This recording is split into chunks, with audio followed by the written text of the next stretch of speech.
Hi guys and ladies, welcome to another video. Today I have a This Year in Perfume episode continuation. We are going to do the year 1997 and 1998. We're right in the heart of the 90s, the fresh decade that I'm not a big fan of. By the way, a little rushed on time today.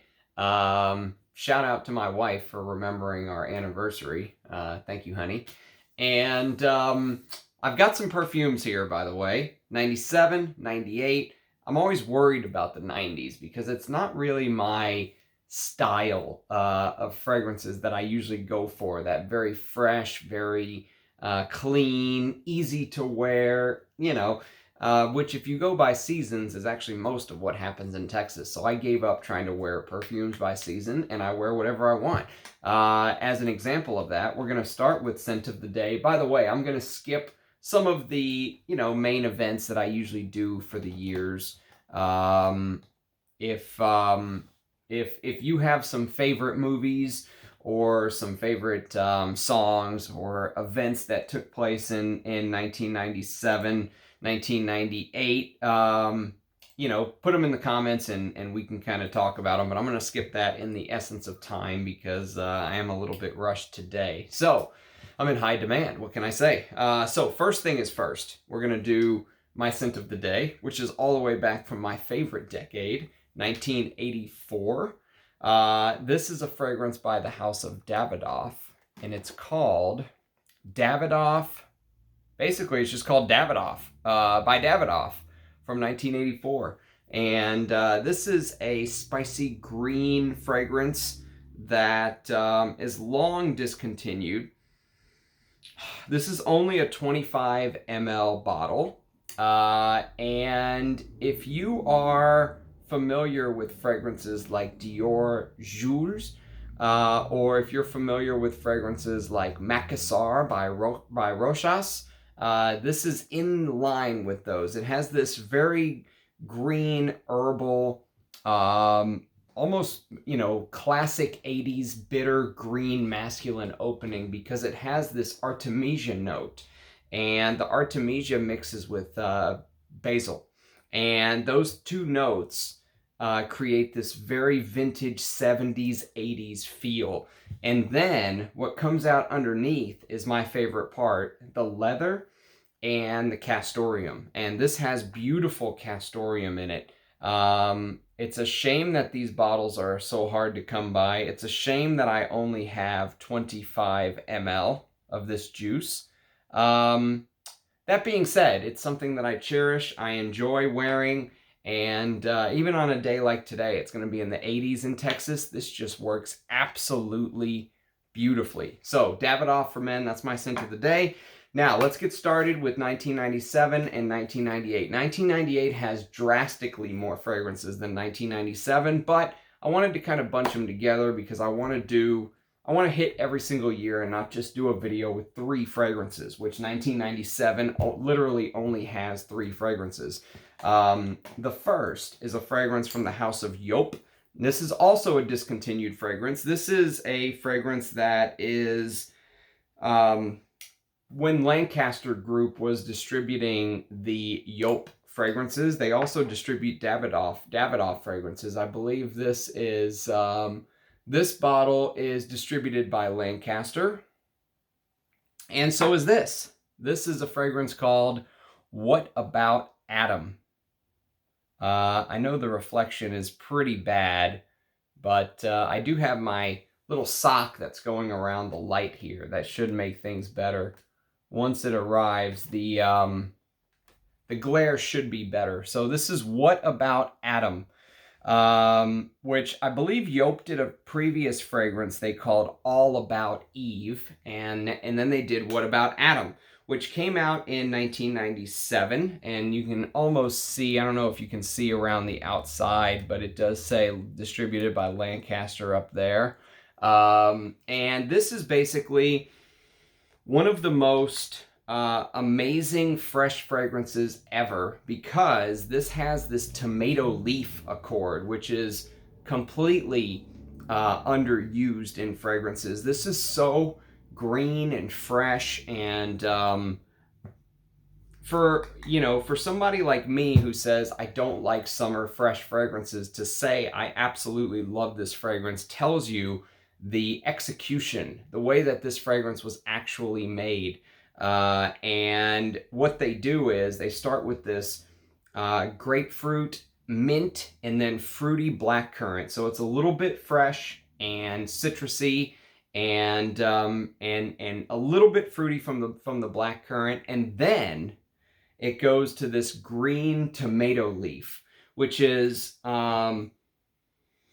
a very distinct but very unique smell. And I know that Chris from Scentland, one of the people whose opinions I trust the absolute most, he said he picked this fragrance as either one of his wedding day scent, or maybe the scent he wore when he was the best man in someone's wedding, or something important like that. He chose to wear this of all the fragrances, and I can completely see why. You wouldn't think a fresh fragrance would have this sort of, distinction, this sort of effect on people. It really, resonates in people's minds. It's backup bottle worthy in my opinion. I'm just glad to have this. This is a what is this? This is a 75 ml bottle. And I've given it a couple wears in this bottle's life, but I can tell you what, I would, if I had to back up a fresh fragrance, this might be very close to top of the list, because it just does something different from other fresh fragrances. It is a fresh fragrance, but there's other things going on. There's lavender, sandalwood, cedarwood, geranium, oak moss, labdanum, vanilla, vetiver.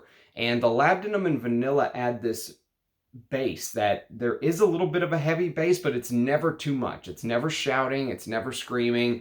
It's always just right, but it does last forever. This stuff is a beast for a fresh fragrance. So what about Adam? I don't hype fragrances, mostly because I don't, there's no point to. I'm just sharing my thoughts. It's not like they're paying me for this, which, by the way, speaking of paying, go to Rich Mitch's community tab and look at his recent post on April 10th or 11th on rate cards, and that'll give you an idea of just how shady some of the people in the YouTube fragrance community are. So be careful who you trust. Okay, next. So we're going from a tomato leaf fragrance to a fig fragrance. This is one of my favorite fig fragrances ever, of all time. I don't really have too many fig-based fragrances because it's not my favorite note, but this is the one that one of my favorite fig fragrances, let's say. This is Christian Dior's Dune pour Homme. Now, this is the old bottle when it actually said Christian Dior and not just Dior. That's one way to tell the age of the bottle. This is I believe this is an old tester bottle that I bought from, I think it was the Perfume, but it could have been somewhere else. I don't exactly remember. The whole top of mine comes off, although it's not supposed to. It's just the cap here that's supposed to come off. And this is fig leaf, basil, blackcurrant leaf, sage with fig tree bark. So there's fig leaf and fig tree bark. And then there's rose, sandalwood, tonka, vanilla, and cedarwood. I love wearing this stuff in the spring and summer. These two can basically be worn in the same, time frames, the same, reason to wear. I would reach for either of these because they both give this fresh green feel, but they go about it in different ways. The fig leaf here goes one way, the tomato leaf and What About Adam goes another. So, and this is the 90s, so you're going to see a lot of these fresh fragrances, even though they're not my favorite. You're going to see a lot of the fresh fragrances. Another one that comes across as very fresh, and to be honest, a little boring to my nose. It's good, but it's not so good that I would urge you to go run out and buy a bottle unless you just really like this fresh, crisp, fresh is the best way to put it, but there is a little bit of a woody undertone. This is a fragrance that was done by Olivier Cresp. He is a master perfumer, and he's one of the best. So if you did say, hey, I want to buy this based on the fact that it's an Olivier Cresp, I would completely understand that. This is a fragrance called Uomo by the House of Moschino.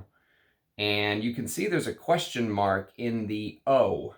It's Uomo, question mark.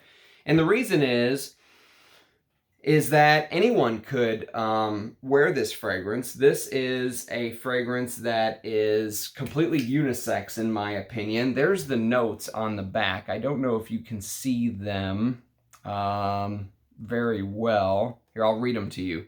The top is New Hedione in Rosewood with transparent coriander, not just regular coriander, kumquat, or Chinese golden orange. This was the 90s.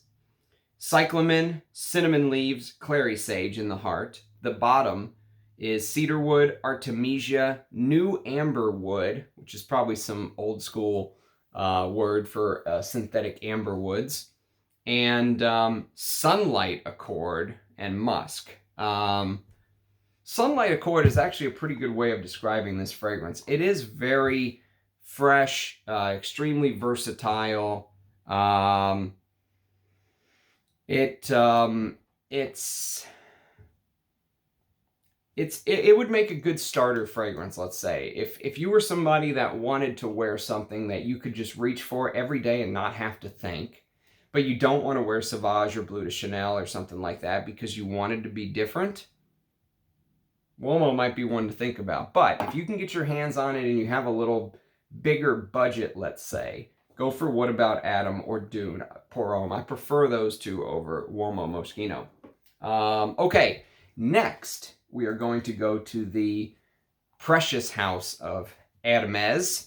And Hermes released this beauty in 1998. This is a trio of perfumers. Giles Ramy, Jean-Claude Elena, and Bernard Bourgeois. So this is a fragrance called Rocabar. And Rocabar, this is the old eau de toilette splash bottle. Right there, you can see it says eau de toilette. They don't make these splashes anymore. It's a long thing of the past. Oh, again, Chris from Scentland says this is the smell of a horse stable. And I know what he means because there is this spicy woodiness with this undertone of something, you know, that something can be perceived as, you know, this horse stable smell. It can also be perceived as like the great outdoors. I do get this ferny, you know, balsam fir, cypress, you know, that woody green leaves, like pine needle type smell from this fragrance. And it is very versatile. It's not my favorite Hermes, because my favorite goes to Bel Ami, hands down. That's my favorite. I have a love of leathers, and Bel Ami checks every box for me. So it can't compete with Bel Ami. It's always going to fall short to Bel Ami personally for me. But for some people, this very easy could be number one, and I could totally see why. Would I buy another bottle after this is gone? No, I think I would probably focus on the ones that I really love. But to understand, you know, fragrance history and where it's come from and where it's going, this is a great release, especially in the 90s. When you think about we're jumping to 1998, by the way. The first three were 97. Now we're in 1998. And, you know, especially with what else was being issued, I'm going to show you some other stuff, and you're going to see very fresh, very clean, very transparent, very, you know, nothing challenging about them. For Hermes to release a fragrance like this, they really stuck to the true heart. They really stuck to their guns, and this is, you know, they said, this is who we are, and we're going to release a fragrance that sticks to it, irregardless of trends. And I appreciate that. I appreciate that very much. So Rocabar is the second one. And then we're going to go to a cheapie. But I would argue this is not my favorite, although some channels that I really respect, like AC from Smells Good, he says that this is a 10 out of 10 fragrance. And I don't know if I agree with that, but it could just be my personal taste. This is basically a masculine gourmand fragrance. This sweet, spicy gourmand. And it's from the house of Hermes, and it's called HM. Now, HM, they later released a fragrance called HIM, him. But HM is supposed to be this unisex fragrance that is along the same lines of a fragrance like, you know, it was very trendy to release unisex fragrances in 1998 because CK1 was such a hit. CK1 was like the thing back then. Hannah Moray released this fragrance a couple years later with lemon, lavender, and the lavender is nice in here. Jasmine, maybe it's the jasmine that puts me off, but there's this vanilla tonka thing underneath. It's just not to my taste. I can appreciate it, but and it's a cheapie. I think this made my cheapie list, but it's not my favorite. Good to study it and understand it, but if you have tastes like mine, if you would prefer to wear something like Davidoff from 1984, this is probably not going to do it for you, unfortunately. It's a good fragrance, especially for the price. If you like sweet gourmand fragrances, there is this chocolatey feel here. You might very well love this. For me, it's just okay. Next is a fragrance that I do love, and it's another Olivier Cresp creation. He was big in the late 90s. This is a fragrance called Kenzo Jungle Pour Homme. Now, Kenzo Jungle Pour Homme, this is an old school splash bottle, which they don't do these anymore. And this is one of the greatest spicy fragrances of all time. The spicy, woody fragrances. This is one of the gold standards. Luca Turin absolutely loves this fragrance, and I can see why. It was really something different, especially in 1998. We were going very fresh, very transparent to something very spicy, you know, almost like a shift into a different gear in 1998. And they did that. This is an older bottle, before Kenzo was purchased by LVMH. And this is basically the star of the show is nutmeg and cinnamon. Those two spices are the star. However, there's a lot of other things going on. There's lime. There's even a mate tea note in here, which if I ever do my, you know, this is not a top 10 tea videos, this will be featured in there. And then the base is benzoin, guaiac wood, and cedar. This works in all weather. This would be a fantastic signature scent. I wore this in December this year, and it worked beautifully in the cold, but it probably is more suited for, you know, moderate weather, let's say. Spring and fall, this is absolutely perfect. And I'm a big fan of this. I'm glad I got a 100 ml bottle. And I don't know about the new formulation, though. There are different boxes that you can buy. One is I think the older style bottle that I bought had that big green box on the front of it. And then the newer style bottle looked like it has like a tree bark on it, half white, half brown from the tree bark. I think that's the newer style. I've never compared the two because I only have the older one. But if you have experience, let me know in the comments if there is much reformulation with that one. Okay, so next, we're going to do another discontinued fragrance. Go figure. And this time we're going to do it from the house of YSL. And this is called Live Jazz. Live Jazz. And Live Jazz is this Pierre Bourdon creation, and it's one of my favorite fresh minty fragrances. There's this fresh mint grapefruit lemony thing in the opening, and then you get this beautiful coriander and rhubarb leaf. Rhubarb is a note I absolutely love in fragrances as well. They don't use it often enough in my opinion. There's amber, vanilla, and cedar in the base. This used to be a cheapie. You used to be able to get this for 20, 30 bucks. Now 50 ml bottles are going for hundreds, $200, $300. It is not worth big money. It's a great fragrance. You know, Pierre Bourdon really perfected his style by 1998. And this will get, excuse me, a lot of wear in the spring and summer for me here in Texas. If you live in a warm climate and you can get a good deal on live jazz, or if you're just a vintage hunter like I am, put that on the list. Okay, another discontinued fragrance. Go figure. Actually, there's a couple more discontinued fragrances here. This is a fragrance from the house of Guerlain, probably the most overlooked Guerlain in my opinion, and most misunderstood. This is a fragrance called Coriolan, in one of the most beautiful bottles of all time. And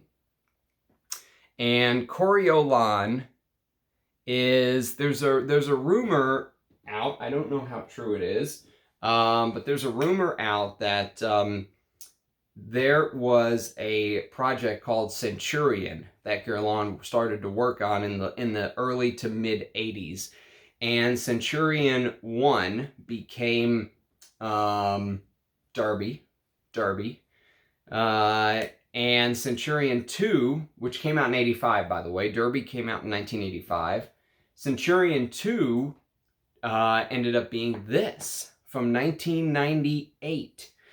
This was the last major release that last major masculine release Jean-Paul Guerlain worked on. I think there was another, but it wasn't as big as this. It wasn't a major. It was in the Arts and Materials line or something, whatever they called it.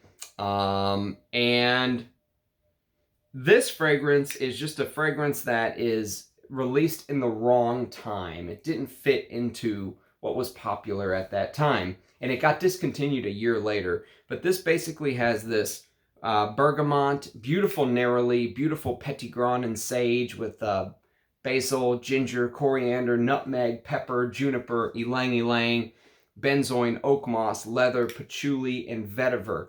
And it's a very complex fragrance. This fragrance changes a lot. From the time it starts on your skin until 8 hours, it does big transitions on my skin.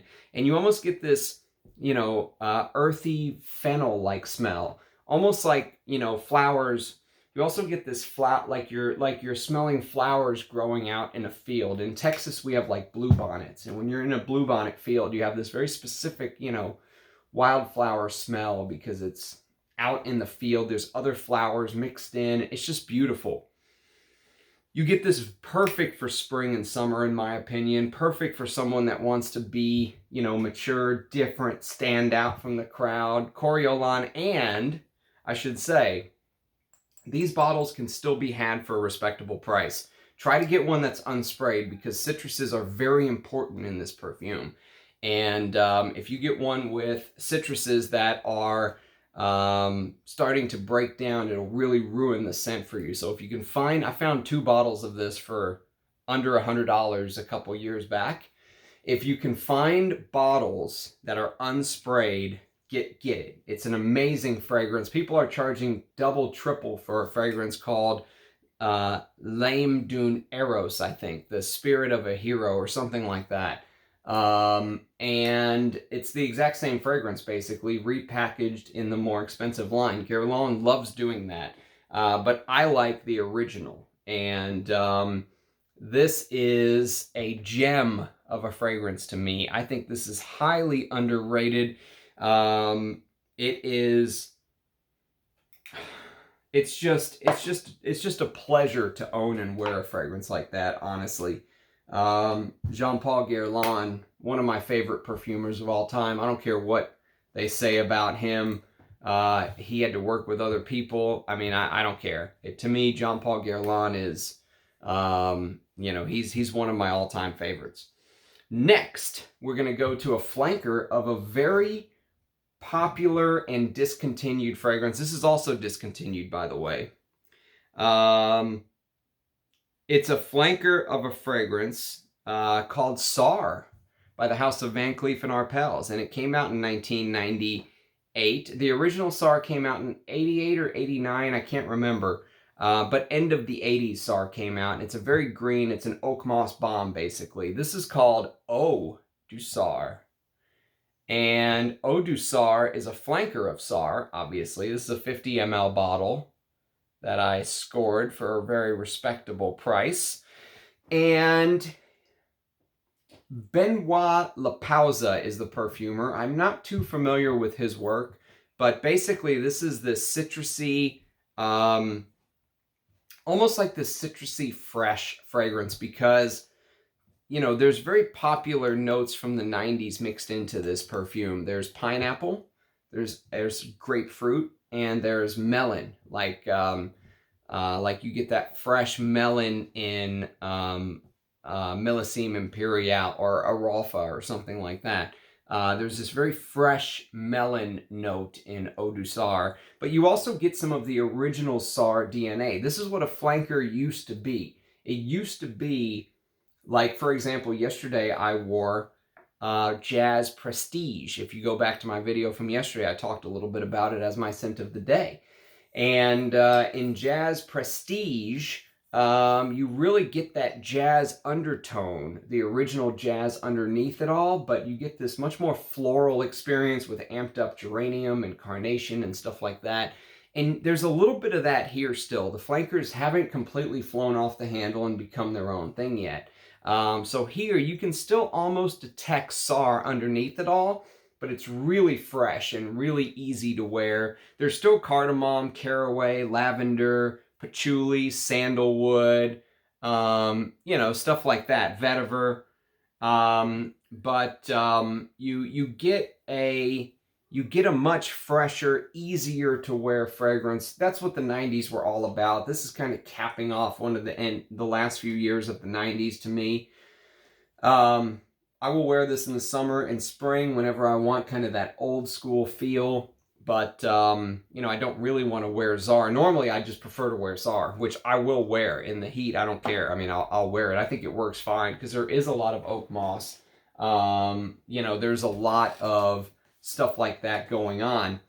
And next fragrance, we are going to go to the house of Bulgari. And this is called Bulgari Black, the hockey puck.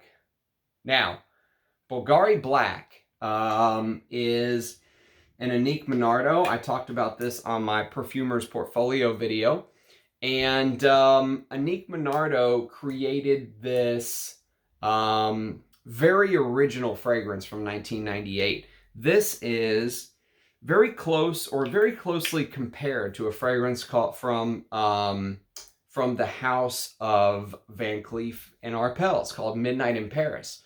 So Bulgari Black is this rubbery bergamot, jasmine, sandalwood, cedar with amber. There's leather in the base, vanilla, and musk. And that very, you know, DNA specific vanilla, musk, leather, amber that Annick Minardo is really known for. You know, she's known for that resinous vanilla underneath it all.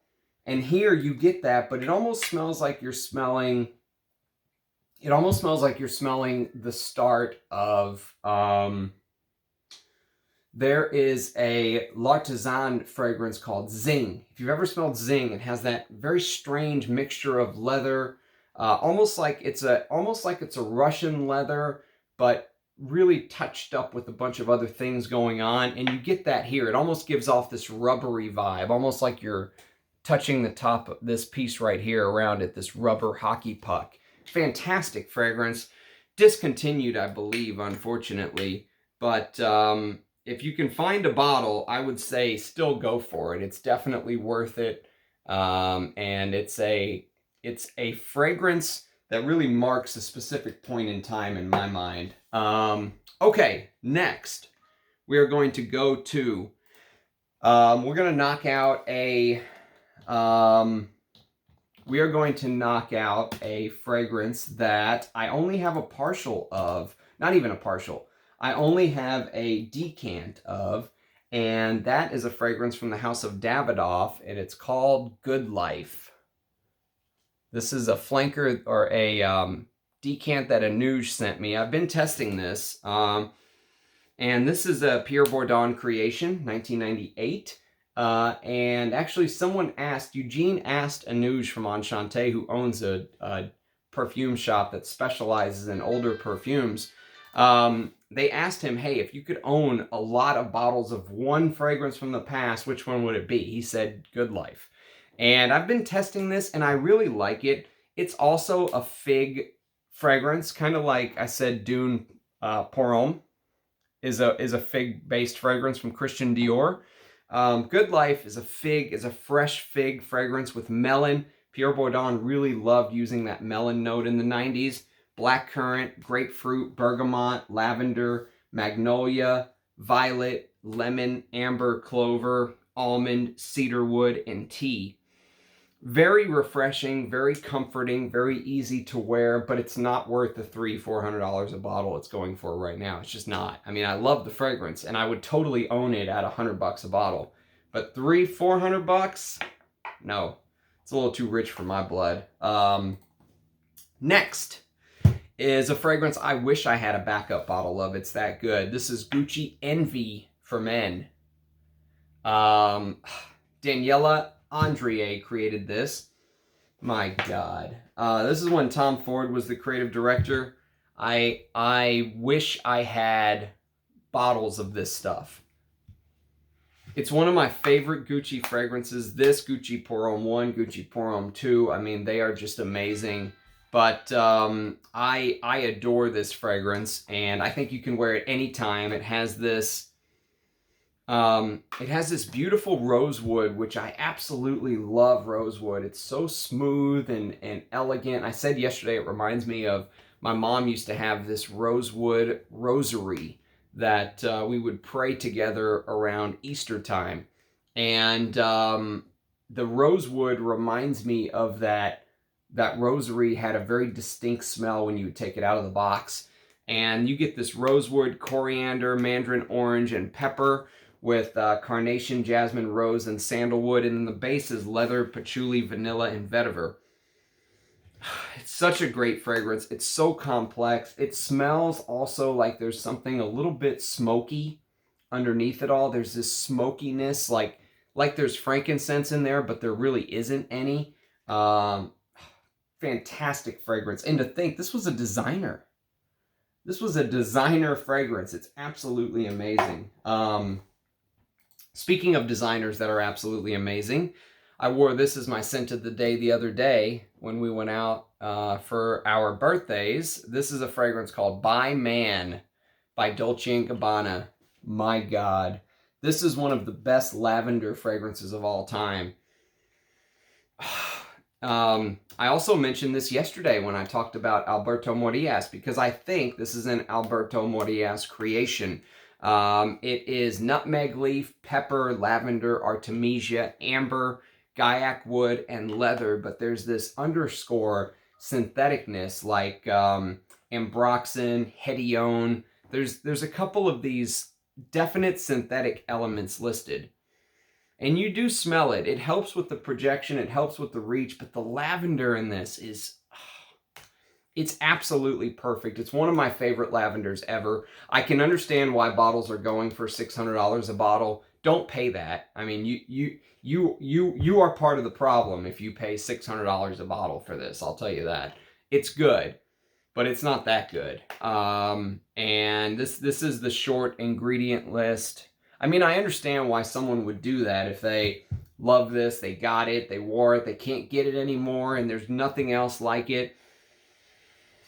It's so pleasant. If I had to pick one work scent,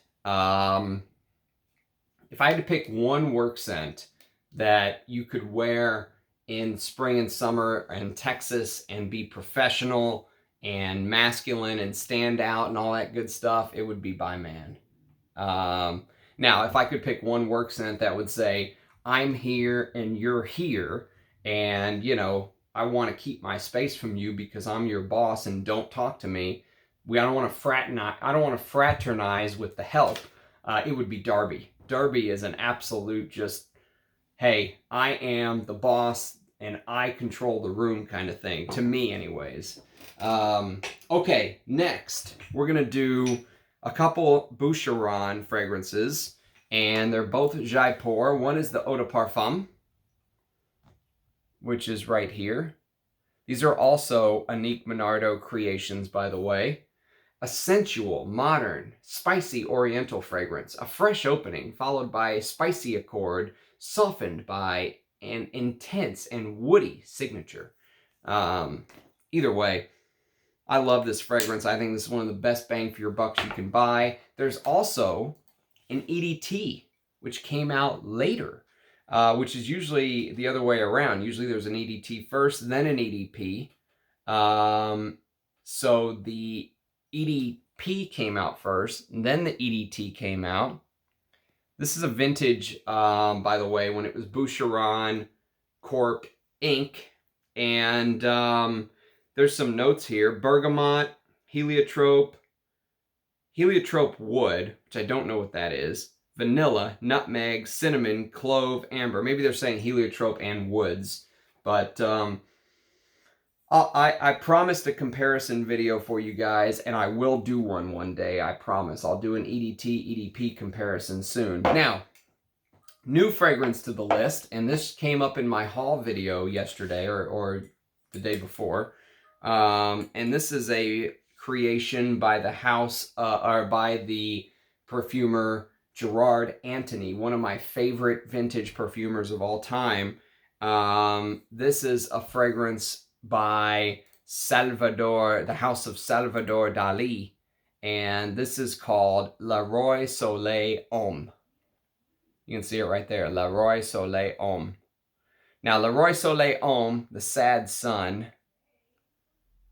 The sad sun. I wore this to bed last night, and I'll tell you what I get. I'll do a review, of course, one day, or talk about it some more. But basically, I get this. The first 5 or 10 minutes is challenging for me. I don't like the combination of that very fresh, very, florally. The first 5 or 10 minutes, you got to let it settle. After 10, 15 minutes, I really start to enjoy it because it reminds me a lot of Dunhill Icon. And I love Icon. There is no narrowly note listed in this, but it feels like there's narrowly. There's bergamot, grapefruit, geranium, jasmine, rosewood, amber, and cedar. And it's very fresh, very clean, very 1990s. But glad to have it. It's a rare one. It's also discontinued, of course. I was trying to show you guys the sun, but it won't focus. There you go. There's the sad sun. I love Salvador Dali's art. Okay, 2 more left, and then we'll wrap this up. Next is a fragrance by the house of Jacques Fat, and it's called Pour l'Homme. Now, Pour l'Homme is, I think, one of the most underrated masculines.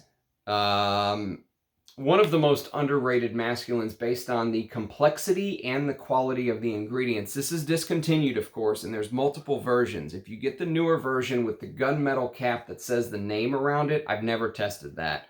But this one, the older one with the big sticker, not the small sticker, this is an amazing fragrance. This reminds me a little bit of Roja's Saudi Arabia, which is $1,000 plus fragrance. And this is this citruses with woods. There's a freshness from mint. There's a fruitiness from raspberry. And then there's this floral, spicy. And maybe the reason I get a Saudi Arabia, reminder is because of the fact that there is frankincense in the base. So there's musk, amber, patchouli, tonka, and then there's some sort of synthetic woods probably with frankincense. And that frankincense is, it's such a great contrast to everything else because this is such a complex fragrance. Jacques Fat Pour l'Homme, absolutely stunning juice. I love this stuff.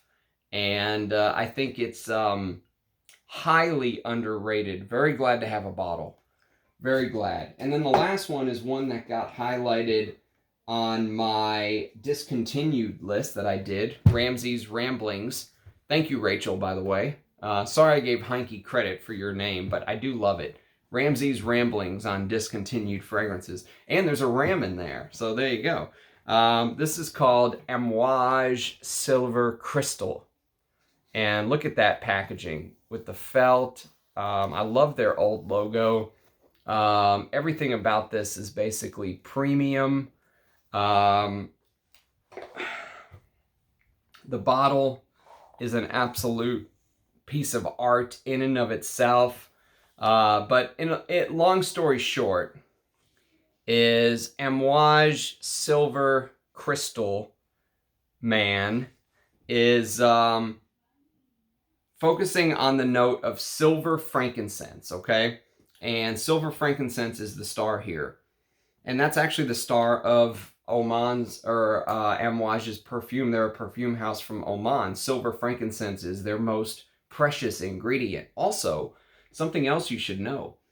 Because of where Oman is located, naturally, about 20 to 30% of all ambergris naturally washes up on the shore of Oman. I didn't know that. So they're in a beautiful spot for a perfumery because they have rock rose, they have beautiful silver frankincense, and then they have natural ambergris coming up on shore. The florals here are done in like a traditional French style. This is fine French perfumery. This is not, who's that brand? Risassi. This is not Risassi. This is not, you know, anything like that. This is fine French perfumery. This is, I don't know who did this perfume, by the way. But whoever did it, they did a bang-up job. The rose, the ylang-ylang, it's so decadent. It feels like you're wearing like a warm floral chiffre from like the 1960s, you know, something old school for women. And then it kind of flips because it starts off with all these heavy florals, you know, decadent, heavy, rich florals. And then you get spices and clove and gaiac wood, sandalwood, cedar, and then that silver frankincense. Just, it's beautiful. It's absolutely stunning. My only regret is that I don't have Gold Man in this presentation. I wish I had an old bottle of Gold Man like this. But I'm happy to have Silver Crystal Man. And it's a rare one. It is definitely a rare beast. But that's the final one from 1998. I hope you guys enjoyed this Perfumer's Portfolio. Well, no, not Perfumer's Portfolio. This year in Perfume.